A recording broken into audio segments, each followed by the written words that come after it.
So let me ask you, do you move well, eat well, and sleep well? Do you feel that modern medicine is looking out for your best interest? Do you know how to take care of your body so you can stay pain-free and in the activities you love?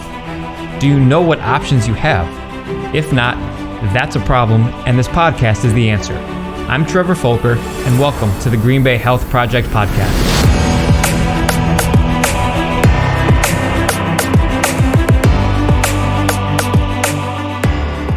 The Green Bay Health Project podcast is sponsored by Movement, Performance, and Rehabilitation, where we help the athletes and active adults move better, perform better, stay pain-free, and in the sports and activities that they love. We do this by focusing on their movements and optimizing their mobility and strength.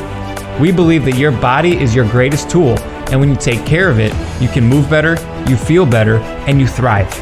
So head to movement-rehab.com, that's mvmt-rehab.com, to learn how we can help you stay active and pain-free. Hey, what's up, guys? I'm Trevor with the Green Bay Health Project podcast, and today I am joined by Dr. Sadey Broecker.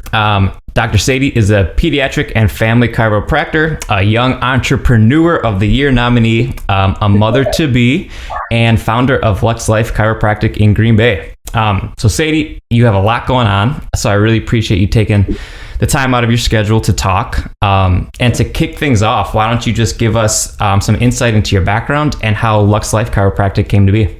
Yeah, awesome. First off, thanks for having me. I'm really excited about this. So let's kind of get started. I graduated from school in Iowa.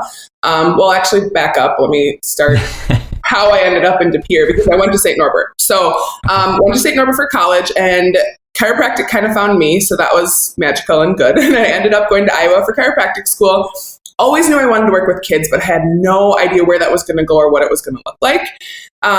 Got about a year into chiropractic school and just started shadowing and getting after it like you do when you're in school, because you have nothing else to do besides just study, keep your head down, and get out. And so I just kept shadowing doctors, and I ended up finding this office in Illinois that I later ended up interning at. And so that internship really led to the evolution of my career. The internship was in Crystal Lake, Illinois, and it was one of the largest pediatric and family practices in the world. And in the world of chiropractic, I mean, if you're listening to this, you might be thinking like, kids, babies, families, chiropractic, I don't get it. So I'm sure we'll touch on some of that stuff, but I did my internship. I got offered a job. I stayed there for 3.5 years. And then I was like, I got to get back to my family. Always knew I was going to come back to Wisconsin. And because I went to St. Norbert, De Pere had always been on my heart. And I knew it was a big part of me, my family, and wanting to get back here. So, got my boots in the ground and started working, trying to find a space. And I mean, as you know, starting a business is always exciting. Lots of ups, downs, especially with a brick and mortar. So it took some time, but we got in. We've been here for almost 2 years. I'm right in downtown De Pere. And Lux Life is, it's my wildest dreams come true. It's been hard work, but it's been amazing work. And it makes me proud and excited to go to work every single day. So I know that I'm doing something right? The difference between passion and work, like this is really, truly my passion. I'm doing what I'm supposed to do every day. So yeah, we take care of tons of kids and families. It's funny because we're on downtown, we're like right on Broadway Street. So we have huge windows on every side of our practice, and people will walk past and just kind of like veer in and be like, there's a lot of kids running around in here. What's going on? So it's definitely exciting to bring something new and different to De Pere, something that I believe the community needs so badly. So we've been having fun. That's awesome. That is definitely one thing I did want to talk about, because you don't hear about that every day. And are you a Hawkeyes fan because you're in Iowa? No. Good man. All right. That's my boyfriend. He is a Hawkeyes fan. He's really, really sad about March Madness. Oh, man. Yeah. Yeah, too. My bracket just keeps getting... Oh, mine was busted the second day. Who's that 15 seed? Or I don't even know. I don't know how to say their name. Oral Roberts. Yeah. Yeah, I don't like you.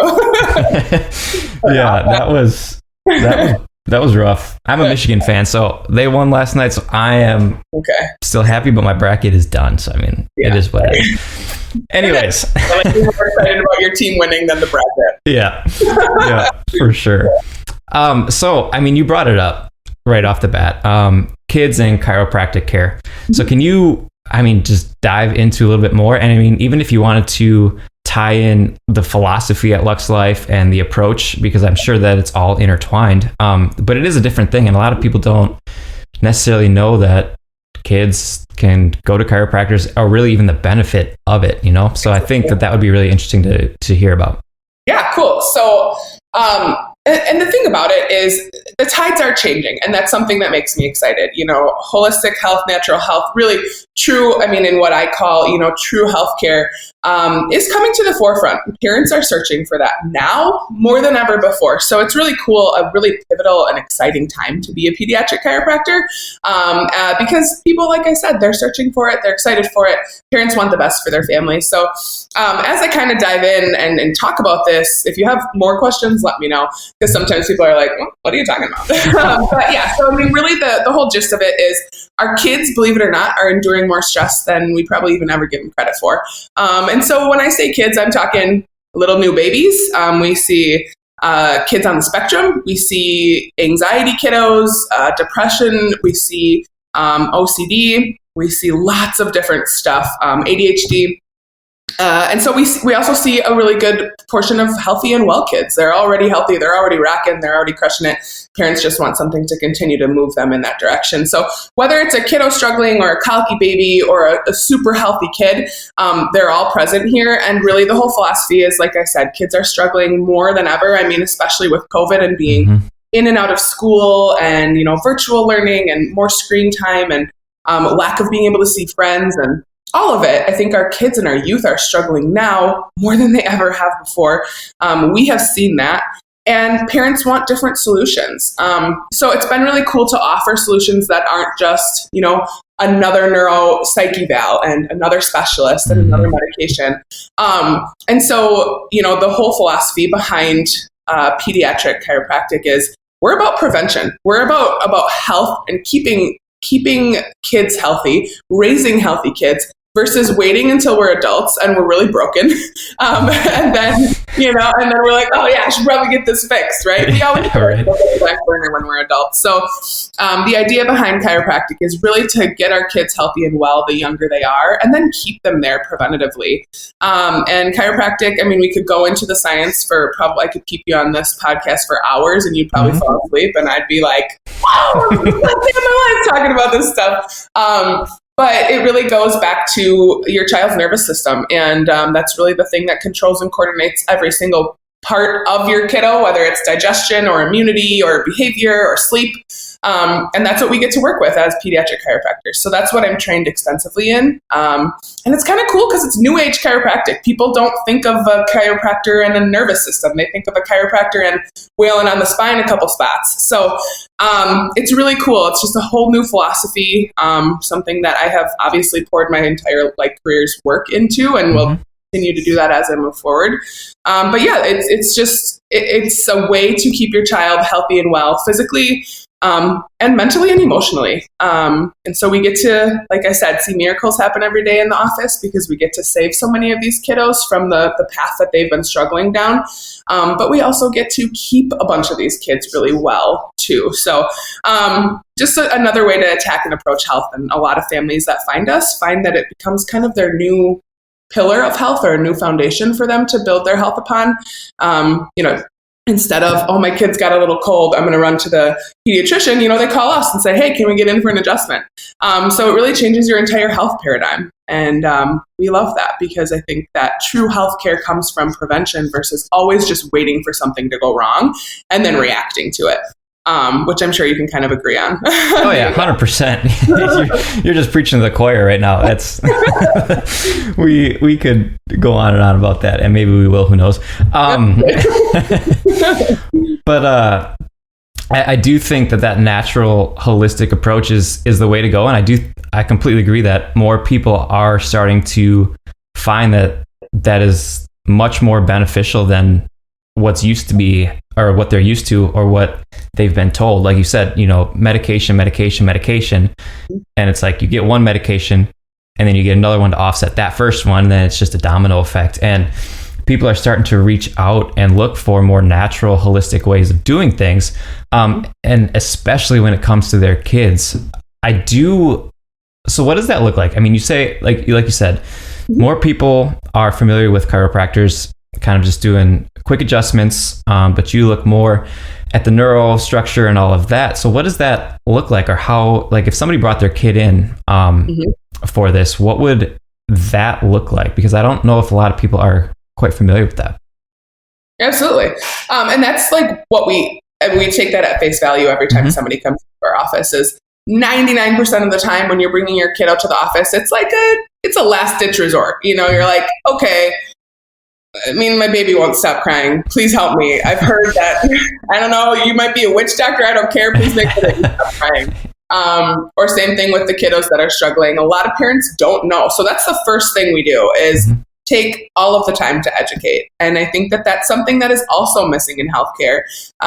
Instead of just like, hey, I am the authoritative figure and I'm giving you this information and you should just believe it because I said so.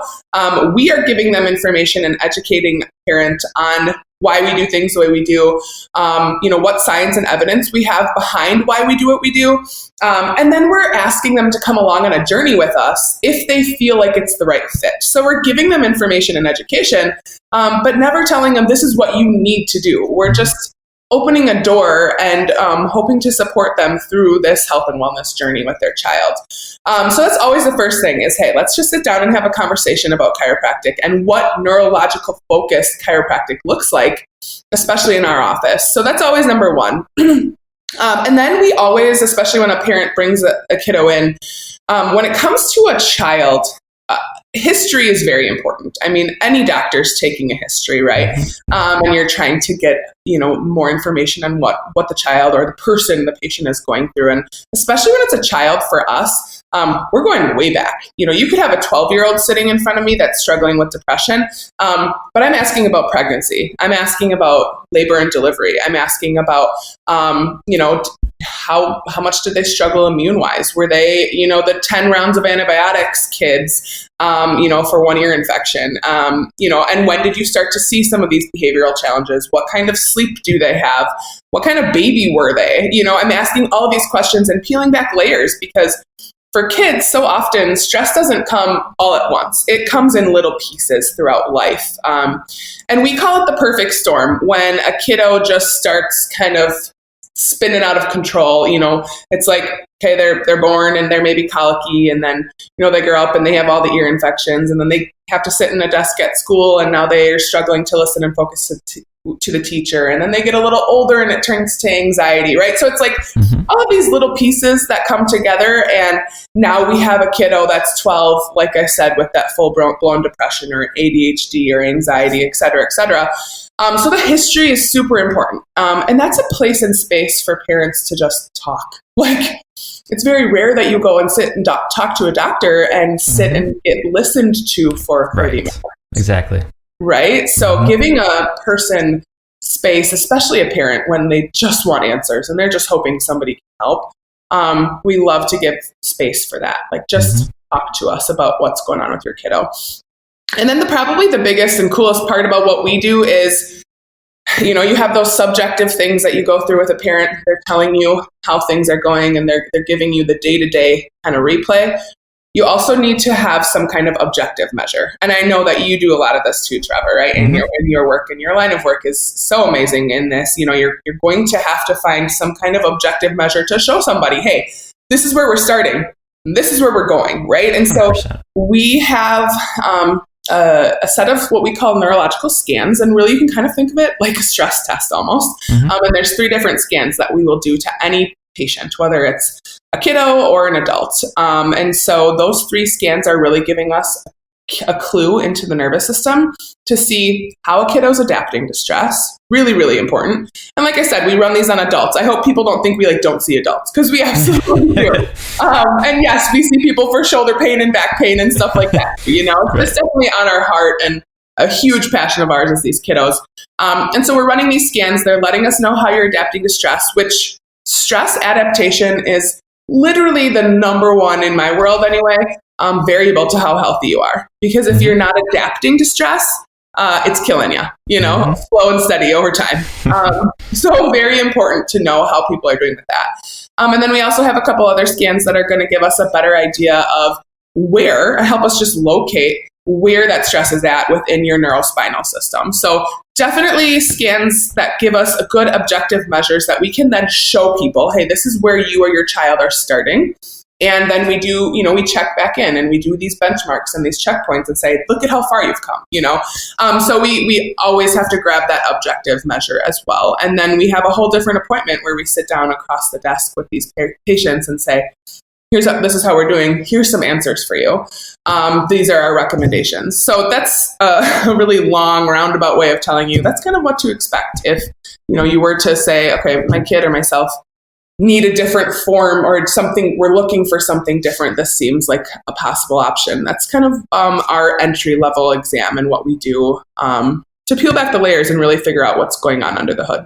Yeah. And that was not drawn out. That was 100% spot on. And I mean, we've talked, and the art of communication and letting people talk and hear the story and peeling things back, you don't get that going to a doctor's office. That is enough to be I've said it to so many people, I lost count, but I mean, it's like 5 to 7 minutes, average doc. That's enough to say, hey, what hurts, where, and here's a prescription. Mm-hmm. Like, people want to be heard, and they really appreciate those layers being peeled back, and they don't understand that something that happened 10 or more years in the past could 100% be influencing what's going on now. And especially with kids, at that age, they don't really know how to express what they're feeling. So they're just trapped. Mm-hmm. I mean, at least that's how I felt when I was a growing up teenage boy, like trying to figure out life. Absolutely. And you still trying to figure it out. You're like, sorry, mom and dad, not talking to you about this. Exactly. And like you said, now probably more than ever, I mean, they're taken away from their friends. They're being taken away from school. They're staring at a screen, and their stress. I mean, you could probably talk more about that because you mentioned it. Stress is hugely detrimental to every aspect of your life. I was talking with somebody about this yesterday who was in by us, and like they were like, yeah, I'm really stressed. And I was like, okay, well, we just ended up having a conversation because you have to figure that out, like you said. And stress is brutal.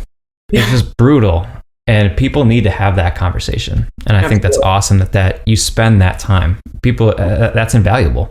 Yeah. Thank you. I will say, actually, I read an article. I want to say I read it a little over a year ago, maybe right before the pandemic hit. And the World Health Organization had said that in the 21st century, stress is going to be the number one killer of human beings. And if you think about that, it's like, sheesh, you hear the word stress, we throw it around like almost like candy, it's, oh, I'm so stressed. Oh, I'm so busy. I'm so, I'm so overwhelmed. It's almost like a badge of honor for a lot of people at this point because we are just in a society that's go, convenience based. Right.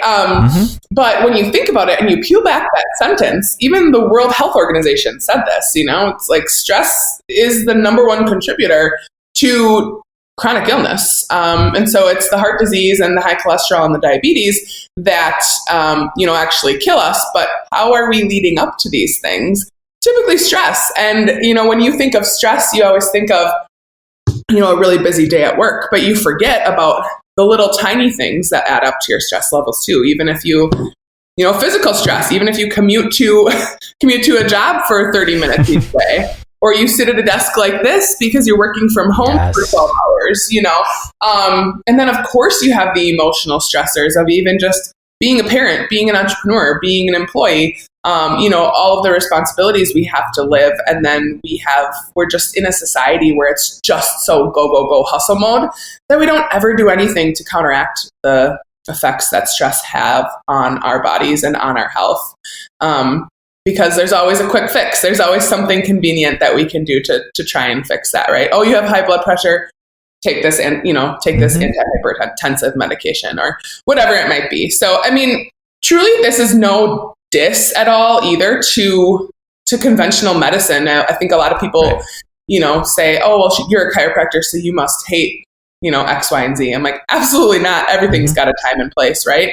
Antihypertensive absolutely has a time and place if your blood pressure is super high, right? But then are we having that conversation about what kind of food are you eating, and are you moving your body, and are you meditating, and what kind of people are in your life, et cetera, to help change and improve your lifestyle factors and get you onto a better trajectory here, right? We have to have those conversations. So, yeah. Completely. I mean, there's so many, like you said, there's so many different aspects and levels to stress, and there's so many things out there that are causing it. And there's other things that you can do naturally to kind of alleviate that. Like you said, it's like spot on, 100% agree. Lifestyle. What are you eating? What are you doing? Are you moving? Meditation is huge. Do you do that? Do you practice that? Absolutely. Yep. Me too. I use Headspace app. What do you use, like a app or a program, or what do you do? So I had to start with an app. So Headspace was my favorite too. Being pregnant, there's actually an app called Expectful that is all pregnancy meditation. You want to talk about healthcare and craziness? We could have a whole different podcast. I'm like, wow, we have some disparities here. But it's definitely so the Expectful app is what I've been using pregnant. But Headspace is fantastic. And then eventually, the more you practice it, the better you get, right? So now I'm just at a point where I don't really need to utilize an app. I just find a quiet space and that's that. But it's huge. Your mindset is everything. And you have your how you actually take in the world and perceive it gets to also have a huge impact in how you handle and endure that stress as well. So meditation is such a great way to just connect to yourself and drown out the noise for a little bit. That's the best part, in my opinion, is drown out the noise. And when, like you said, when I first started, it was like, holy cow, I've thought about 1,000,001 different things in 10 minutes. Like, I couldn't even tell you what my first thought was because I'm so far gone from that. But the more you do it, the more you practice it, the better it gets and the quieter it gets, which I think that, like, I do 5-10 minutes tops. And it's like usually in the middle of the day, and it's like, okay, I just got to kind of reconnect with things and calm myself down because I'm running rampant right now. And absolutely, it's miserable. Yep. And that just actually becomes our normal. Like, when your mind is running a mile a minute and you have 7,000 things to think of, it just becomes your normal and you never hear quiet. And then you just feel like you need more noise and you search for more noise, and it's an endless battle. So that's one thing I always tell people. I'm like, hey, if you've never tried meditation, I understand it's scary to quiet your brain down for even just 1 minute, but just try. Everything's uncomfortable at first. For sure. Always. And I mean, so when you mentioned like a holistic natural approach. So is that the kind of stuff that you will give to people you see, parents, kids? And then, I mean, what does that look like? I mean, because you said you spend 30 to 45 minutes, usually the first 2 times. So, I mean, that's an hour and a half. That's Absolutely. A lot of time. And so stuff like that, once you start to peel back those layers, are you kind of talking to them about what they can be doing as well? Absolutely. I love that question. And that's honestly going to lead into something I've been thinking in the back of my head. Like, I really want to talk about this on this podcast. Like you said, those first 2 appointments with us, the first one's 45 minutes, the second one's 30. So like you said, that's, well over an hour that we're spending with people right off the bat when we meet them. And that gives us a lot of time and space to not only learn more about them, but also learn more about what's holding them back and maybe some things that we can add and incorporate as we do peel back those layers. When we first get started with people, things start more rigorously. We need to, and I am positive you'll agree with this, Trevor, like we need to peel back layers, and we also have to undo what's been done for 10, 20, 30, 40, 50 years, right? So like decades probably pretty accurate too in some cases. Okay. But you have to, whether it's a kid or an adult, these are like neurological patterns that have been wired into us for so long. And so we do start rigorously. And I always tell people at first, I'm like, hey, I don't want you to change, add, subtract anything from your life besides chiropractic, because I don't want to have you do 3 or 4 things and then not know what one's working, right? So we always start with that. But as we go and we do start peeling back those layers and we're seeing things move and change and shift, then it's like, hey, let's talk about this. We haven't talked about this yet. Let's add this in, right? And the thing about it is healthcare, I think health looks different to every single person. Mm-hmm. One of the very first questions we ask people is, what are your goals with care here? Right? Yep. I mean, if you're not setting a goal and you're not checking in to see how you're doing on that goal, like, what are you really ever working for? Mm-hmm. I think that's missing in healthcare hugely too. We're never talking about where people want to get. And then once they get there, are we setting a new goal? Are we moving towards something better? Because you could come to me and say, hey, I have really bad low back pain. Can you help me out with that? After a few visits, all of a sudden your back pain's better. And now I'm like, hey, sweet, Trevor, like, we got rid of that goal. What's next? Right? Mm-hmm. And you might say, I won't lie. I feel like I want to get back to the gym. I want to start working. I want to lift. I want to hit a new PR. I want to whatever. And how can I support you with that goal? The goals are always changing and shifting. And as goals change and shift, so do the people and support systems that you have in place, and the things that you're doing for your health. So we, as those goals change, will, somebody might say, hey, I really want to lose some weight. Okay, well, what have you done? Let's start with those conversations. What have you done already? What have you tried? What has worked? What hasn't? And this is the thing that I wanted to bring up. These aren't my areas of expertise, right? Like, nutrition isn't my area of expertise. Physical therapy, not my area of expertise at all, right? Acupuncture, nope. Massage, nope. Like, sometimes you go into a chiropractic office and there's 17 different providers under one roof, or there's one person that does 17 different things. Mm-hmm. I'm not knocking those models. We're just not that. Mm-hmm. I am a really freaking good chiropractor. I don't really care about the rest of the stuff.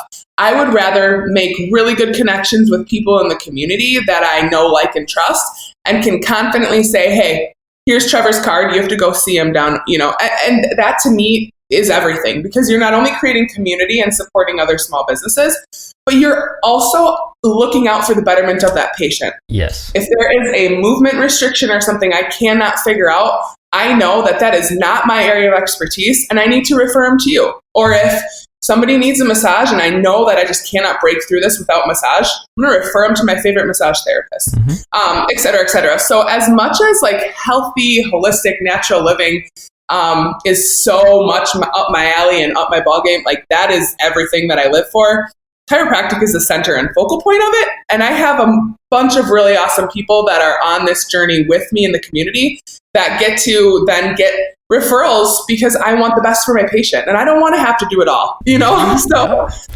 that's kind of where I'm at. Bless up. I got that is, oh man, I'm jacked up right now. So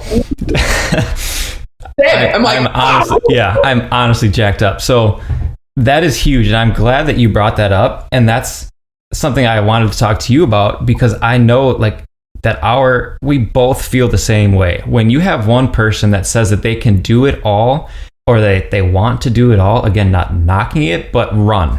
Absolutely. Honestly, like and I think that's where the big failure is starting because people are trying to do everything. And I think be an expert in what you want to be an expert in and have a team around you where you can then send people to when something's just not happening. And we are like that 100%. We want to have people like, hey, we can't get through this barrier. Go see Sadey, have her figure it out. And then, like you said, massage, all of that. You have people that specialize in these areas for a reason. And you're really good at what you do. We're really good at what we do. And the beautiful thing is we can work very well together. Absolutely. For the good of the patient. Yep. It's when you lose that sight as a clinician of, okay, I want to be the one to fix it. That's pride. That's all that is. That is your pride and your ego, and you are putting the patient on the back burner because of something you are struggling with internally. That's my opinion. I don't know. Any better. That person needs to meditate. Yes. Head to your favorite meditation app right now. Yeah, right. But like you said, you support the businesses and the communities because you realize that there are other people out there that can help this person, and that's what it's all about. I mean, you said it, I'm saying it, I agree with it. And it's a beautiful model when everybody's on board with that. Yep. And then in terms of the goal setting, that's huge. Like you said, you go from A to Z, but the person needs to realize how everything in between, like you see it, but they don't necessarily see it. So there's a lot of explanation going on in Absolutely. that. Yeah. Yep. Yes. Oh yeah. I don't know. Like I said, you got me all jacked up now. I lost my train of thought and where I was going with this. I never know. I'm like, whoa, because it is. It's something that's missing, even in healthcare. Everything is so fragmented. And the one thing healthcare has figured out is they stay in their lane, right? I mean, you go to a heart doctor and you go to this and you go to that and go to this. And the beauty about what I think both you and I are so on board with is not only finding people to collaborate and refer back and forth to, because you set your pride aside and say, okay, this is something I can't help with, but I know Trevor can. You connect that way, and you do have these different specialties, but you also keep in touch and contact. And it's like, wow, I actually know what's going on with you, even though you also went and saw, every time I see somebody, if I refer somebody to do something else, I'm like, hey, how'd that go? Right? Talk to me about it. How, what did they find? Bring that over to me. Let's talk about it, because it's also about collaborating and not being so segmented. And that's the one thing that I think a lot of patients get really stressed and frustrated with in terms of conventional medicine, is you go down the rabbit hole of, okay, well, my family doctor told me I need to go see, a rheumatoid doctor, and the rheumatoid doctor then told me I had to go see an orthopedist, and the orthopedist actually told me I had to go see a cardiologist, and the cardiologist told me, you know what I mean? And then all of a sudden you're like, and none of them talked to each other or know anything about me. So that's really, I don't know, that's what we stand for so diligently. I know and feel very confident about chiropractic, but I don't know a darn thing when it comes to PT, and I don't know a darn thing when it comes to massage and all of those things, and they're all phenomenal. And that's why I learn what I learned through these types of things, and sitting down and having coffee with you and other providers in the area that I know, trust, and then I'm going to feel really confident in referring patients to. Yeah, I think you touched on a really big aspect of it is that, we don't want to add to that stress that they're already feeling. Especially if they're new to you or to whoever, they're going to be nervous and the trust factor might not be there. But once they start to see that you are communicating, hey, I'm not passing you off because I can't help. I'm passing you off because it's going to partner very well with what we are doing. And I promise you that we're always going to be in communication about what's going on so that we can best help you and everybody's on the same page. Like that, that collaboration factor, that's a game changer. It's a game changer. Absolutely. And I believe that healthcare will change, and continue to change as we continue to bust down those walls between, Eastern and Western medicine. As we begin to, really work alongside each other, not just in the holistic world or not just in the allopathic world, but together for the betterment of the patient. That's when healthcare changes, and that's when we create healthier and happier people. For sure. And that's what people want. People want to be listened to. They want to be cared for, and they want to know that everybody's looking out for them, because if you can help them, that's when I go see somebody or have a conversation, I want those same things. So why would we not do that for our patients? Yeah. I had somebody 2 weeks ago literally thank me for just listening. I was like, well, wow, I'm sorry that you haven't felt listened to after all these years of stuff. It's a small thing, but it goes a long way.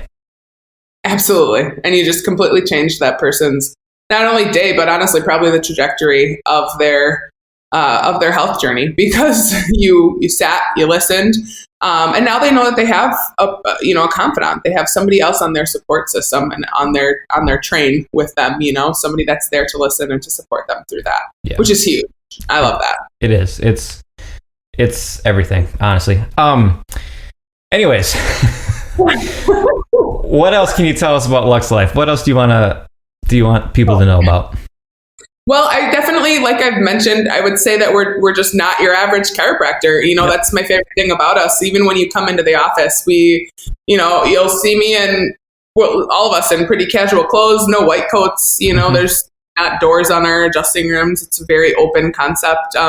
We just are, I would say, the modern day chiropractor, trying to really shift what people kind of have in their mind as what a chiropractor is. Yeah. And so I think that's the one thing. We're all about community. We're all about connection, and we just have fun. Like, our patients really are our family. Mm-hmm. That has been more apparent to me now than ever, even especially being, almost 37 weeks pregnant. It's kind of funny. Sorry, I keep getting phone calls. No. But it's funny because I'm going to have a baby soon, and all of my patients are like bringing me stuff. It's like, all the baby books, and Henry grew out of this. Here's this, and all this. It's so funny. They become family. I'm sure it's very similar in your practice and in your style of practice as well. So we're really one big family. We just freaking love the people we take care of, and they love us right back. So it's pretty fun stuff. We definitely enjoy what we do. That's awesome. And that says, everything that people need to know about you and your staff and what you guys are doing. I think this whole, everything you've said, people should have a pretty darn good idea of what you're about and what you guys are about and what you do. It's awesome stuff, and it is different. It's very different. Yeah, thanks. Which is always a good thing. Yeah. I was going to say, never a bad thing to be unique, different, especially in this world. Just bringing something new and fresh, I think, is super important and exciting. Yep, that's awesome. Cool. Yeah. Well, let's get into the final three, huh? Yeah, how about it? All right. So first, what is your favorite health-related book? Do you have one? What you got? I feel like, I saw this question and I was like, oh my gosh, there are so many. I could go on. Right. I know. It's hard. Yeah, I would say that in terms of overall health, I don't know if you've ever read The Telomere Effect. Not yet. I read a lot of research articles on telomere stuff. Okay. But not that book specifically. Yeah. So pretty awesome stuff. You are busy. You are blowing up over there. I know, Jesus, what's going on? But the telomere effect is all about different things that you can do to basically protect your telomeres. And people are probably like, what the heck is that? I was going to say, can you expand on that a little bit? Because I don't know if a lot of people will know, but it's so important. Oh my gosh, yeah. So it's literally your genetic makeup, right? Your chromosome and the protective caps at the end. And that's what a telomere is. And your telomeres can become very susceptible to things like, honestly, to the lifestyle factors. Mm-hmm. And that's going to obviously change the way that your genes replicate, change the very DNA that you are made with. So she goes into the telomere effect and the way that you eat, the way that you move, your mindset, all of these different things. She's touching on that and how they can affect your telomeres and how fast or slow they lengthen. And the healthier you are, and the more your telomeres are preserved, the better what's the word? You basically push off aging. Honestly, it's longevity. Yeah, 100%. That's the word. Yep. Sorry, I'm very thrown off because my phone has I know. You're good. So. That's... But yeah, so anyway, it's definitely a very, very cool book. And that to me is one of those books that's like just a fantastic read if you just want to know from like a 100,000 foot view some of the like more large scale things you can do to affect your health, wellness, and really how long you're living, which I think is pretty cool. So that was one. Another one that I like is Atomic Habits, which is more of a mindset book. I mean, you cannot. That's a great book. So good. And then I also like Well-Adjusted Babies, which is more chiropractic. It's actually written by a chiropractor out of Australia, but it's just it's basically like the Bible. I have like probably 6 copies. It's basically like my version of the holistic health Bible on how to raise healthy kids. So That's another one of mine. Those are great ones. Yeah. Longevity and telomeres. I mean, that's a lot of people don't really even know what that is. So I'm glad that you brought that up. That's a very interesting. I mean, for people like us, I love that stuff. But Atomic Habits, man, that's a reread every year. Like, hey, how did my last year end? Okay, let's go fix it. That's the best. That book also, when I first read it, I was like, oh, I need to have some work to do. Yeah, me too. That's the biggest takeaway from the first time I read that. Is like, wow, I've been doing things not ideal for what I want to do. Absolutely. Isn't that crazy? I know. Yeah. But that's how you get better. You just, you sure. read, you learn, you take in all that info. So those are probably your top threes. Awesome. Top three. Perfect. What is your favorite health related activity to do in the Green Bay area? I mean, this obviously pertains to warmer weather, but we're always on a trail of some sort. So I would say, honestly, walking, running, biking. We're right off the Fox River Trail in East De Pere, so we are over there all the time. This summer, I'm looking forward to biking and just setting up shop at Ledgestone Vineyards. I don't know if you've been there before, but if you have not, you have to go. Okay. In summer, they have fantastic beer and wine, but they always have live music on Thursday, Friday, Saturday nights, and it's outside and it's beautiful.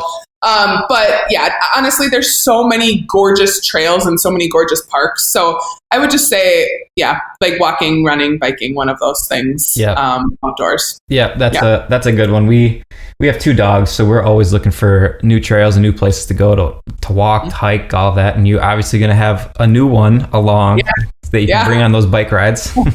I'm excited because I'm hoping by the time we have our life figured out with a newbie, we will, it'll be summer so we can get outside and enjoy that. So, yeah, that's perfect timing. That's ideal.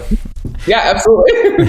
And then, I think have already answered this last question at great length, but if you had to do one piece of advice or give people one piece of advice to help them take back control of their health, which really in turn gives them back their life, what would that be? I think I have 2 major ones, and you're right, we did kind of hit on them already. Number 1 is just to start small. I think that when you think of health and, all of a sudden you get one of those days where you're just fed up and you're over it, and, it's really easy to just say, all right, I'm just doing everything. And that's the easiest way to fail. So I always say just start small, slow and steady, little baby steps. Little steps become huge steps, right? It's like you're looking up a whole staircase, and if you just take that one little step, hey, you are one step closer to your goals than you were when you first started. So small little baby steps is the way to go. And then this one I think we hit on hugely, but I think it's actually the most important, is to have supportive people on your journey. Whether that is a friend or a family member, or cutting out somebody that absolutely does not support the health and wellness changes that you're making to your life. I actually think that's one of the most important things you can do to protect your own health and wellness, is to kick people out of your life that don't serve you in any way. But this also includes healthcare providers. So I always remind people, you do not work for them, they work for you. And so you have to remember that no matter whether it is a chiropractor, or it's your OB, or it's your family doctor, or it's your acupuncturist, if you don't feel comfortable, you don't feel seen and heard, you don't feel supported, and you're not moving the needle forward on your goals, kick them to the curb, find a new one. So I would say that support is the most important make or break type of variable in terms of hitting your health goals. I would 100% agree. That's a good one. That's the most important. Completely. Good job. Crushed it. And then, where can people reach you if they want to get in contact? Email, website, social media pages? Yeah, I would say we're pretty active on social. You'll see something from us almost every day. So we've got a pretty good following and engagement on Facebook as well as Instagram.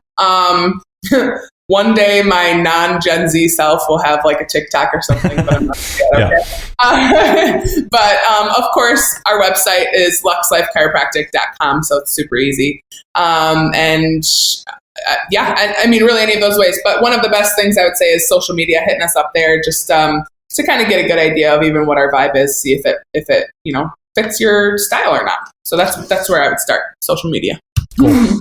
Perfect. Well, thank you again, Sadey, for coming on. I enjoyed this conversation. I think we didn't rant too much, I don't think. I was gonna say, I'm looking at the time, I'm like, we're doing pretty good. We did all right. Yeah. Cool. Aside from the phone ringing 78 times, I really do apologize to anybody listening. Nah, could barely hear it. So that was good. Awesome. Well, thank you. Right. I enjoyed this. And until next time, everyone, have a great week. If you would like more information about one of our guests or us at Movement Performance and Rehabilitation, just send us an email at info@mvmt-rehab.com. That's info@movement-rehab.com.